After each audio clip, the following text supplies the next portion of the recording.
สบายดีมือนี้ทีมงานสุดยอดสมุนไพรเจเฮอพร้อมพวกเฮากะได้ลงมาฮอดบ้านครัวเซเมืองเซบังไฟแขวงขมวนเนาะซึ่งเฮาได้มาหาตัวแทนเมืองเซบังไฟแขวงขมวนเฮาเลยเนาะเป็นห้านขายข้าวไอซีซุกเนาะอยู่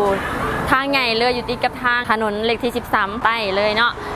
อยู่ใกล้กันกับตลาดเทพทาราหรือว่าใกล้กันกับศูนย์ยูนิเทลและก็ใกล้กันกับธนาคารการค้าต่างประเทศเนาะเดี๋ยวเฮาเข้าไปหาเพิ่นกันเลยสบายดี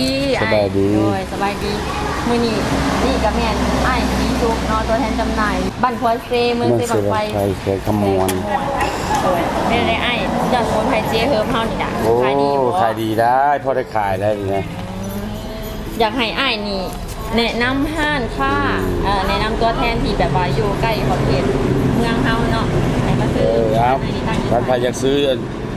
ที่เจเฮิร์บเนาะเจเฮิร์บมาซื้อที่ฮันซีซุกบ้านโคเซ่เมืองเซ่บางไฟแขวงขมวน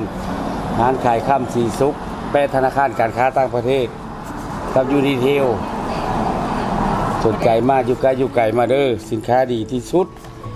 ใครเป็นโรคเบาหวานโรคภูมิแพ้โรคกระเพาะความดัน